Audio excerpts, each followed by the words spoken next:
Salam sejahtera semuanya. Jumpa lagi di channel Cerita Beda Alam bersama saya, Ardi. Kali ini, saya akan membawakan sebuah kisah yang berjudul Perjalanan Terlarang. Sebelum kita mulai cerita perjalanan terlarang bagian pertama ini, jangan lupa untuk menekan tombol like video ini dan aktifkan juga lonceng notifikasinya agar tidak ketinggalan cerita-cerita horor lainnya di channel ini. Dan bagaimana kisahnya? Langsung saja kita mulai ceritanya. Langit cerah membentang luas di atas kota kecil tempat Maya dan Ita tinggal. Udara pagi yang segar berhembus lembut, membawa aroma khas tanah yang baru saja tersiram embun. Liburan sekolah telah tiba, dan bagi kedua sahabat itu, ini adalah waktu yang tepat untuk melepas penat setelah berminggu-minggu berjibaku dengan ujian dan tugas sekolah. Maya, seorang gadis yang penuh semangat dan gemar bertualang, sedang duduk di teras rumahnya, memainkan ponselnya sambil sesekali melirik ke jalanan depan rumah. Ia sedang menunggu Ita, sahabat karibnya, yang biasanya selalu datang tepat waktu.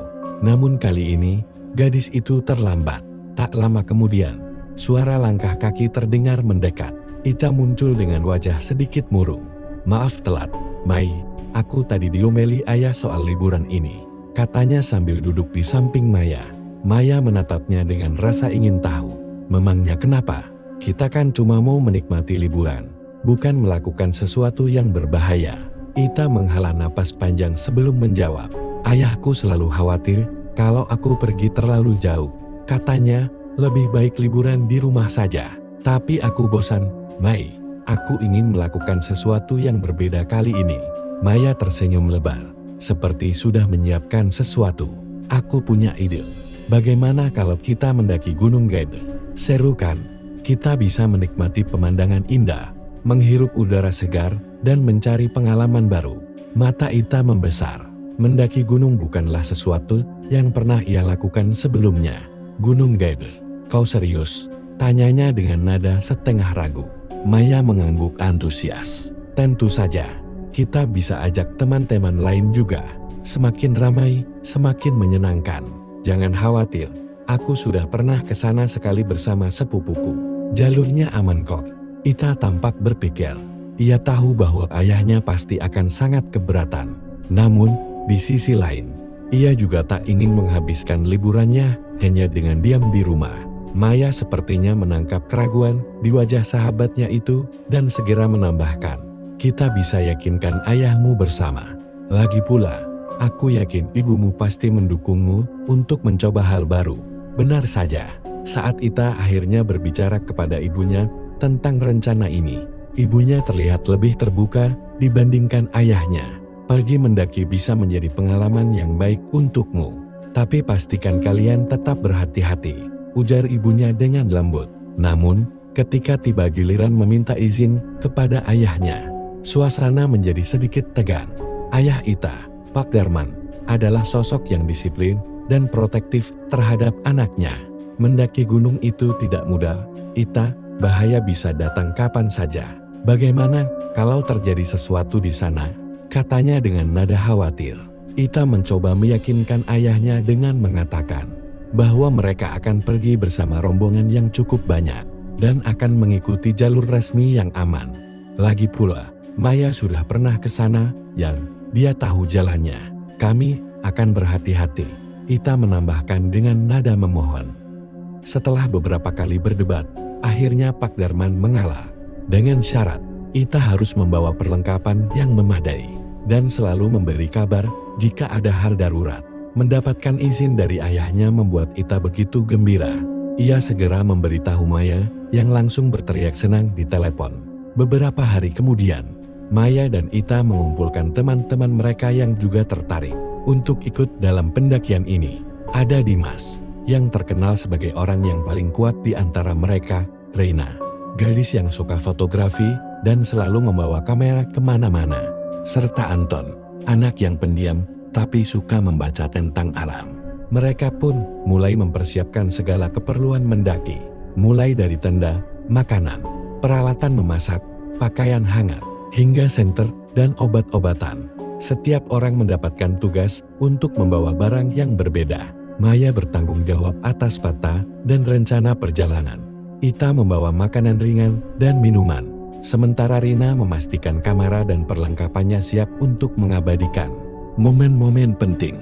Akhirnya, hari yang dinantikan pun tiba. Mereka berkumpul di terminal bus, siap berangkat menuju kawasan Gunung Gede. Semangat memenuhi hati mereka. Perjalanan ini diharapkan menjadi awal dari liburan yang menyenangkan, penuh tawa dan petualangan. Namun, tak ada yang tahu bahwa sesuatu yang tak terduga akan terjadi di gunung itu. Hari keberangkatan akhirnya tiba. Pagi itu, langit terlihat mendung, seakan menyembunyikan cahaya matahari di balik awan kelabu. Maya, Ita, dan beberapa teman lainnya bersiap di halaman rumah Ita. Di antara mereka, suasana semangat bercampur dengan sedikit ketegangan. Bagi Maya, perasaan aneh sudah mulai menyelimutinya sejak malam sebelumnya, ketika ia bermimpi tentang sosok bayangan yang mengawasi mereka dari kejauhan. Mimpi itu begitu nyata, hingga Maya terbangun dengan keringat dingin membasahi pelipisnya. Ketika Maya tiba di rumah Ita, ia sempat melihat percakapan antara Ita dan ayahnya. Ada sesuatu dalam tatapan lelaki tua itu yang terasa janggal. Ia tampak ragu-ragu, seakan ingin mengatakan sesuatu, tetapi menahan diri. "Jangan pernah meninggalkan rombongan," ujar ayah Ita dengan nada serius. Ita hanya mengangguk pelan, lalu bergegas menuju mobil yang akan membawa mereka ke kaki Gunung Gede. Namun, Maya merasakan sesuatu yang ganjil, seperti ada beban yang menggelayuti ayah Ita. Ketika mereka mulai berkendara, suasana dalam mobil cukup ramai dengan obrolan dan canda tawa. Hanya Maya yang lebih banyak diam. Pikirannya masih dipenuhi dengan firasat yang sulit dijelaskan.